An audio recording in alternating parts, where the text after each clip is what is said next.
On August 15, 1947, India awoke to a new dawn of freedom.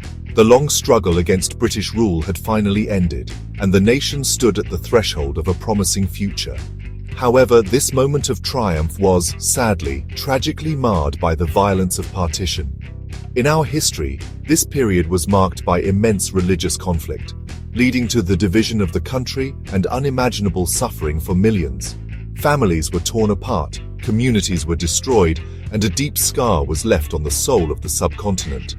The dream of a united, independent India was fractured from the very beginning, creating wounds that would take many decades to even begin healing.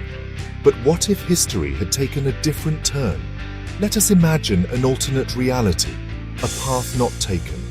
In this version of 1947, the leaders and the people chose unity over division. They decided that their shared identity as Indians was stronger than any religious differences. Instead of succumbing to fear and suspicion, communities of Hindus, Muslims, Sikhs, Christians, and others made a collective pledge to live together in peace and harmony. This monumental decision would have completely reshaped the destiny of the nation, setting it on a course toward unprecedented prosperity and social cohesion from its very first day of independence. This alternate India would have avoided the bloodshed and trauma of partition entirely. There would be no hastily drawn borders dividing families and farmlands. Cities like Lahore and Dhaka would remain integral parts of a larger, more diverse Indian cultural landscape.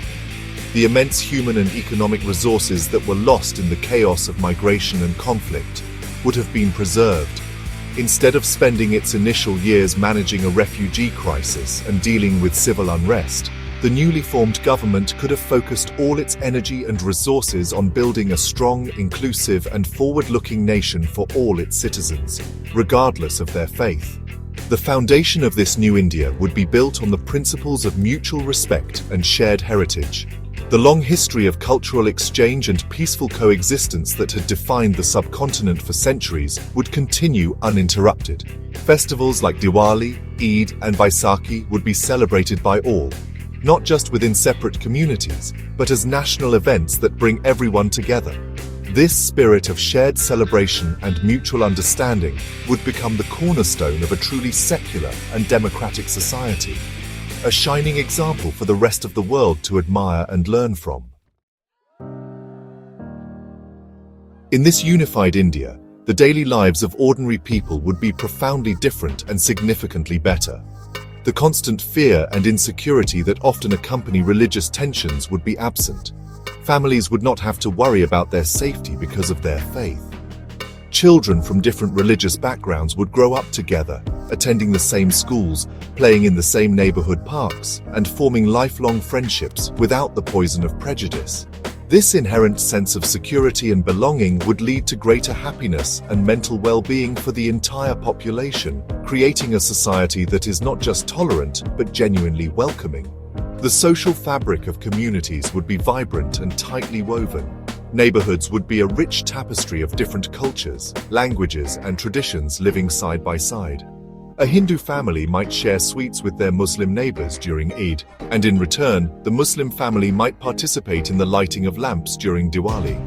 This constant interaction and shared experience would break down stereotypes and build strong bonds of trust and cooperation. Local markets would be places of friendly exchange, where people of all faiths would conduct business and share stories, strengthening the local economy and community spirit in the process.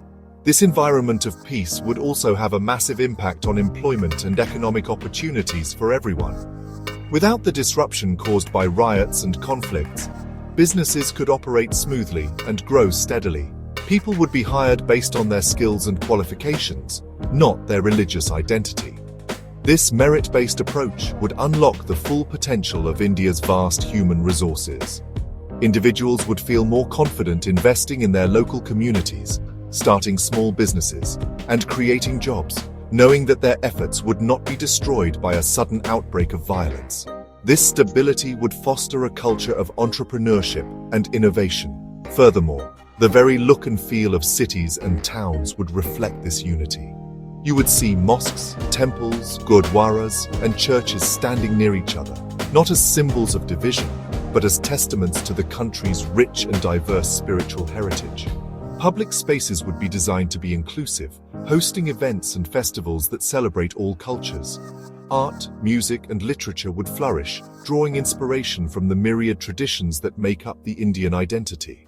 This cultural fusion would create a unique and dynamic national identity, celebrated and cherished by every single citizen of the nation.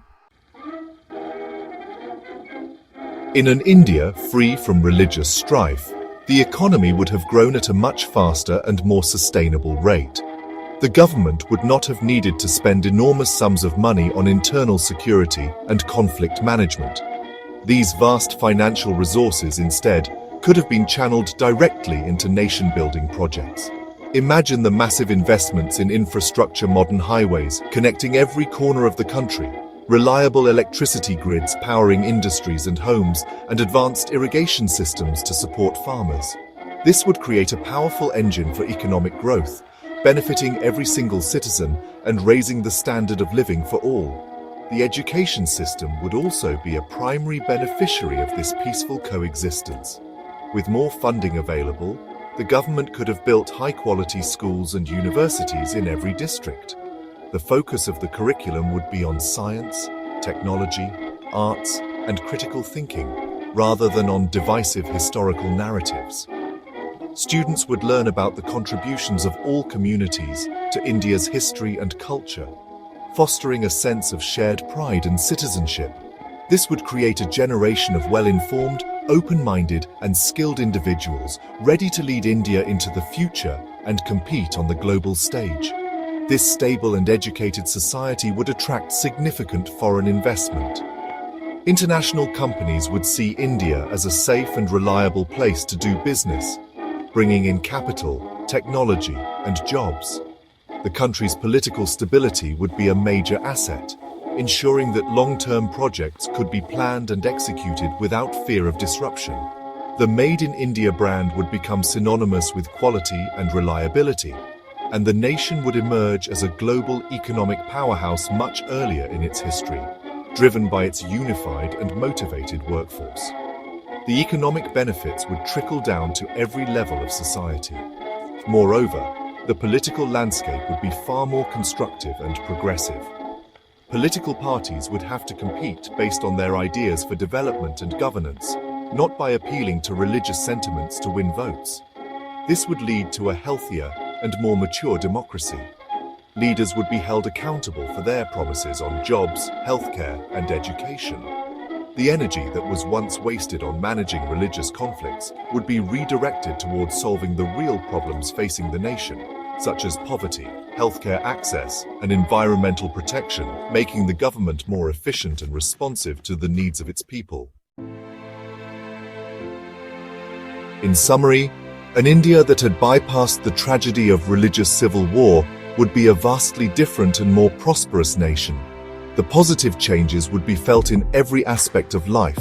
People would live with a sense of safety and mutual respect, their daily interactions defined by friendship and cooperation rather than suspicion and fear. Communities would be vibrant mosaics of culture, celebrating their diversity as their greatest strength. This social harmony would form the bedrock upon which a strong and resilient nation is built, a place where every citizen feels a true sense of belonging. The economic and developmental gains would be immense. With resources dedicated to growth instead of conflict, India would have built a world-class infrastructure and a robust, inclusive economy much sooner. Education would have flourished, creating a knowledgeable and skilled populace capable of driving innovation. The government, free from the distractions of communal politics, could have focused squarely on good governance and public welfare. This alternate India would not just be wealthier in monetary terms, it would be richer in human capital, social cohesion, and overall quality of life for all its inhabitants. The cities of this united India would be beacons of progress and harmony. They would be well-planned, clean, and filled with public spaces that encourage community interaction. The architectural landscape would tell a story of centuries of shared history, with ancient monuments from all faiths preserved and celebrated alongside modern skyscrapers. This physical environment would be a constant reminder of the nation's successful journey in embracing diversity. The rest of the world would look to India not just as an economic power, but as a moral leader and a shining example of how different cultures and religions can coexist peacefully. While this vision is of an alternate past, it holds a powerful lesson for our present and future. The dream of a united, peaceful, and prosperous India is still very much alive. It serves as a reminder that the path of unity, though challenging, is the only one that leads to true and lasting progress. By choosing empathy over prejudice, cooperation over conflict, and shared humanity over religious division, the hope for building such a future remains. The potential of a truly united India is limitless, and it is a future worth striving for every single day.